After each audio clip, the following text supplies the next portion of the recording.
ವೀಕ್ಷಕರೇ, ಸ್ಪೀಡ್ ನ್ಯೂಸ್ನ ವಿಶೇಷ ಕಾರ್ಯಕ್ರಮಕ್ಕೆ ಸ್ವಾಗತ. ನಾನು ಮಾನಸ ಹೆಗಡೆ. ನಮ್ಮ ಕನ್ನಡ ನಾಡಲ್ಲಿ ಕನ್ನಡ ನಾಡು ನುಡಿ ಎನ್ನುವಂತಹ ವಿಷಯಕ್ಕೆ ಬಂದರೆ ತಮ್ಮದೇ ಆದಂತಹ ಕೊಡುಗೆಯನ್ನ ಕೊಟ್ಟಂತಹ ಸಾಕಷ್ಟು ಸಾಹಿತಿಗಳನ್ನ ನಾವು ನೋಡಬಹುದು. ಇನ್ನು ಇತಿಹಾಸದ ಪುಟಗಳನ್ನು ನಾವು ತಿರುಚ್ತಾ ಹೋದರೆ ರಾಜ ಮಹಾರಾಜರ ಸಾಕಷ್ಟು ಹೆಸರುಗಳು ಕೂಡ ನಮಗೆ ಸಿಗುತ್ತೆ. ಇಷ್ಟೇ ಅಲ್ಲ, ಸಾಕಷ್ಟು ಜನ ಕಲಾವಿದರು ತಮ್ಮ ಜೀವನವನ್ನೇ ಕನ್ನಡ ನಾಡಿನ ಸೇವೆಗಾಗಿ ಮುಡಿಪಾಗಿಟ್ಟಿದ್ದಾರೆ. ಇಂಥವರ ಮಧ್ಯೆ ಸ್ಯಾಂಡಲ್ವುಡ್ನ ಈ ನಟ ಕನ್ನಡ ಮೀಡಿಯಂನಲ್ಲಿ ಫಸ್ಟ್ ರ್ಯಾಂಕ್ ಅಲ್ಲಿ ಪಾಸ್ ಆಗಿ ಕನ್ನಡ ಸಿನಿ ರಸಿಕರ ಮನಸ್ಸನ್ನ ಗೆದ್ದಿದ್ದಾರೆ. ಕನ್ನಡ ಎನ್ನುವಂತಹ ಹೆಸರನ್ನ ತಮ್ಮ ಒಂದು ಹೆಸರಿಗೆ ಅಂಟಿಸಿಕೊಂಡು ಹೊಸ ಟ್ರೆಂಡ್ ಅನ್ನ ಸೃಷ್ಟಿ ಮಾಡಿದ್ದಾರೆ.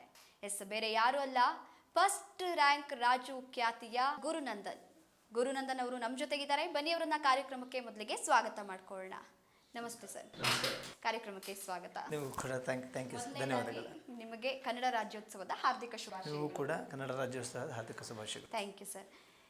ಸರ್, ಮೊದಲನೇದಾಗಿ ಗುರುನಂದನ್ ಈ ಒಂದು ಹೆಸರನ್ನ ಕೇಳ್ತಾ ಇದ್ರೆ ಸಾಮಾನ್ಯವಾಗಿ ಇಂಡಸ್ಟ್ರಿಯಲ್ಲಿ ಇರೋರಿಗೆ ಗುರುನಂದನ್ ಅಂದ ತಕ್ಷಣ ನಿಮ್ಮ ಮುಖ ನೆನಪಿಗೆ ಬರುತ್ತೆ.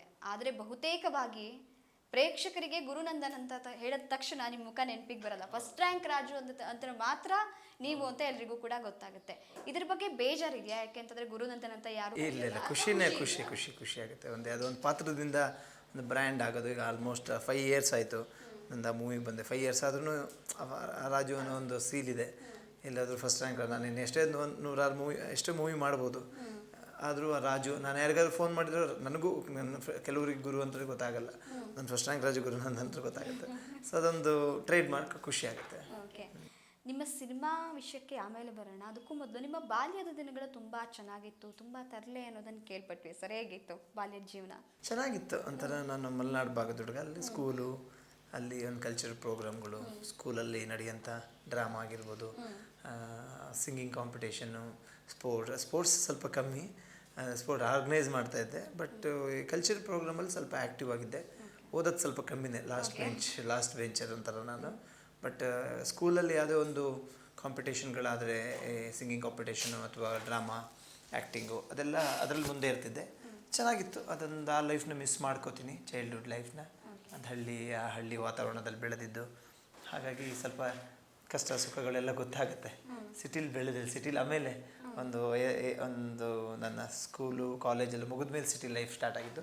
ಅಲ್ಲಿವರೆಗೂ ನನ್ನ ಹಳ್ಳಿ ತುಂಬ ಎಂಜಾಯ್ ಮಾಡಿದ್ದೀನಿ ಅದನ್ನು. ಸೊ ಮಧ್ಯದಲ್ಲಿ ಒಂದ್ಸಲ ಮನೆ ಬಿಟ್ಟು ಬಂದು ಏನೋ ಕತೆ ಆಗಿತ್ತು ಅಂತ ಕೇಳಿದೆ ಸರ್, ಅದ್ರ ಬಗ್ಗೆ ಹೇಳೋದಾದ್ರೆ?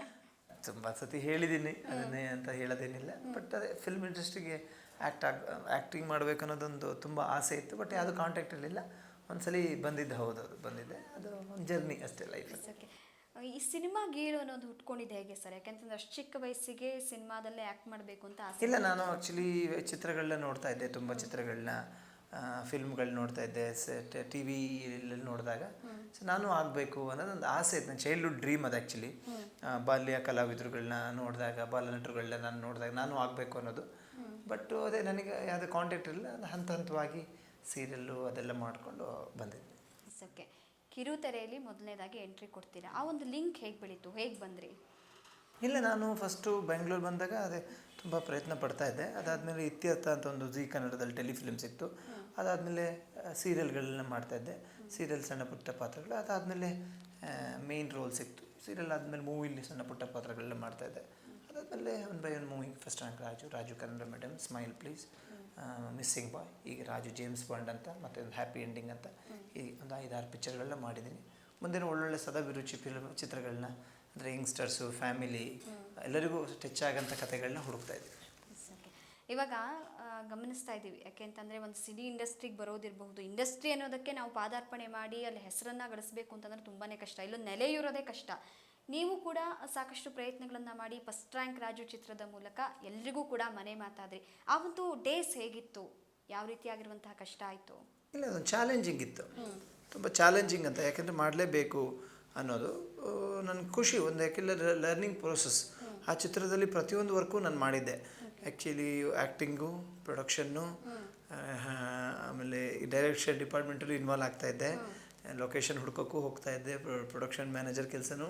ಬಟ್ ಎಲ್ಲ ಒಂದು ಫೀಲ್ಡು ನನಗೆ ಗೊತ್ತಾಯ್ತು ಆ ಚಿತ್ರದಿಂದ. ಯಾಕೆಂದರೆ ನಾನು ಅದಕ್ಕಿಂತ ಮುಂಚೆ ಒಂದು ಮಧುರ ಪ್ರೇಮ ಕಾವ್ಯಂ ಅಂದರೆ ಸೈಬರ್ ಯುಗದಲ್ಲಿ ಮಧುರ ಪ್ರೇಮ ಒಂದು ಚಿತ್ರ ಮಾಡಿದ್ದೆ. ಅದು ಅಷ್ಟಾಗಿ ಓಡಲಿಲ್ಲ. ಪಿಕ್ಚರ್ ಚೆನ್ನಾಗಿತ್ತು. ಒಂದು 3-4 ಡೇಸಿಗೆ ಅದು ಪಿಕ್ಚರ್ನ ಥಿಯೇಟ್ರಿಂದ ತೆಗೆದುಬಿಟ್ರು. ಆ ಚಾಲೆಂಜ್ ನನಗಿತ್ತು, ಯಾಕೆ ನಾನು ಅದು ತೆಗೆದ್ರು, ಅಲ್ಲಿ ಏನೇನು ಮಿಸ್ಟೇಕ್ಸ್ ಆಯಿತು ಅನ್ನೋದನ್ನು ಈ ಚಿತ್ರದಲ್ಲಿ ಎಲ್ಲ ಸರಿಪಡಿಸ್ಕೊಂಡು ಮಾಡಿದೆ. ಅದು ನನಗೆ ಸ್ವಲ್ಪ ಚಿತ್ರ ಗೆಲ್ಲು ಅನ್ನೋಕ್ಕಿಂತ ನನಗೆ ತುಂಬ ಅನುಭವನ ಹೇಳ್ಕೊಡ್ತು. ಮೇಯ್ನ್ ನನಗೇನಂದರೆ ಈ ಚಿತ್ರದಲ್ಲಿ ಈಗೋ ಇರಬಾರ್ದು ಯಾರಿಗೂ.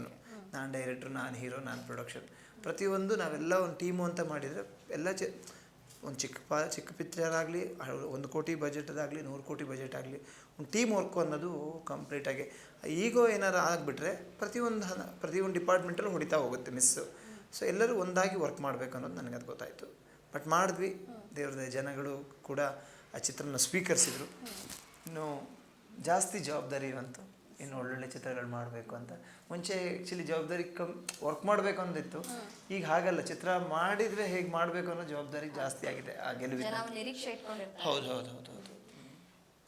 ಸಾಕಷ್ಟು ಕಷ್ಟಪಟ್ಟು ಎಲ್ಲವನ್ನ ಕೂಡ ತಿಳಿದುಕೊಳ್ತಾ ಎಲ್ಲ ಡಿಪಾರ್ಟ್ಮೆಂಟಲ್ಲೂ ಕೂಡ ಆಸಕ್ತಿ ವಹಿಸಿ ತಿಳಿದುಕೊಳ್ತಾ ಬಂದ್ರಿ. ತದನಂತರದಲ್ಲಿ ಫಸ್ಟ್ ರ್ಯಾಂಕ್ ರಾಜು ಚಿತ್ರ 100 ಡೇಸ್ ಕಂಪ್ಲೀಟ್ ಆಗುತ್ತೆ. ಅವಾಗ ಎಷ್ಟು ಖುಷಿ ಅನಿಸ್ತು? ತುಂಬಾ ಖುಷಿ. ಅದೇಂದರೆ ಪರಿಶ್ರಮಕ್ಕೆ ಒಂದು ಪ್ರತಿಫಲ ಅನ್ನೋ ಥರ. ನನಗಲ್ಲ, ಇಡೀ ತಂಡಕ್ಕೆ, ಇಡೀ ನಮ್ಮ ಪ್ರೊಡಕ್ಷನ್ ಟೀಮಿಂದ ಇರ್ಬೋದು. ಮೇಯ್ನಾಗಿ ನನ್ನ ಪ್ರೊಡ್ಯೂಸರ್ ಮಂಜುನಾಥ್ ಕಂದಕೂರ್ ಮತ್ತು ಬದ್ರಿ ಅಂತ ಅವರ ಅಣ್ಣ ತಮ್ಮ, ನನ್ನ ತುಂಬ ಒಳ್ಳೆ ಸ್ನೇಹಿತರು ಸದಾಶಿವನವರದಲ್ಲಿ. ಅವ್ರು ನಮ್ಮ ಹೊಸ ಟೀಮ್ನ ಕೈ ಹಿಡಿದು ಮಾಡಿ ಅಂತ ಹೇಳಿದರು. ಮತ್ತೆ ಅವ್ರ ಜೊತೆ ಮಾಡಬೇಕಂದ್ರೆ ಆ ಥರ ಒಂದು ಹೊಸಬ್ರಿಗೆ ಮಾಡಿ ನಾವಿದ್ದೀವಿ ಅನ್ನೋ ಥರದೊಂದು ಪ್ರೊಡಕ್ಷನ್ ಸಿಗೋದು ತುಂಬ ಕಷ್ಟ. ನನ್ನ ಅದೃಷ್ಟ ಸಿಕ್ಕಿದ್ರು, ಆಯಿತು. ಭಯ ಇತ್ತು. ಅದಾದಮೇಲೆ ಪಿಕ್ಚರ್ ಗೆದ್ದ ಮೇಲೆ ಜವಾಬ್ದಾರಿ ಜಾಸ್ತಿ, ಖುಷಿ ಆಯಿತು. ಅಂದರೆ ಪ್ರತಿಫಲ ಸಿಗ್ತಲ್ಲ ಅಂತ 100 ಡೇಸ್ ಓಡ್ತು. ಅದಾದಮೇಲೆ ಜವಾಬ್ದಾರಿಗಳು ಮೇನು ಏಳು ಬೀಳು ಸೋಲು ಎಲ್ಲ ಇದ್ದಿದ್ದೆ. ಯಾಕೆ ಅದಾದಮೇಲೆ ಮತ್ತೊಂದು ಪಿಕ್ಚರ್ ಸೋಲ್ತು, ಸ್ಮೈಲ್ ಪ್ಲೀಸು.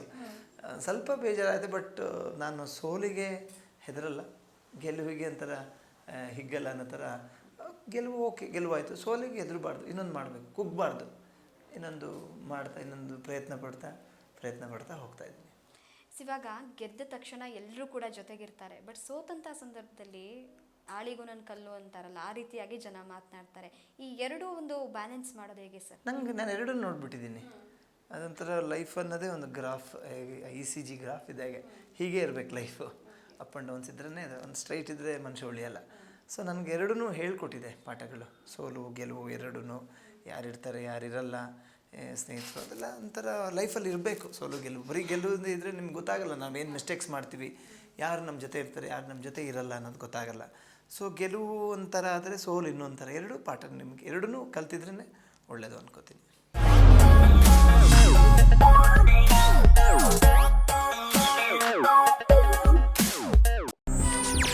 ಹೆಚ್ಚಿನ ಸುದ್ದಿಗಳಿಗಾಗಿ ನಮ್ಮ ಚಾನೆಲ್ನ ಸಬ್ಸ್ಕ್ರೈಬ್ ಮಾಡಿ.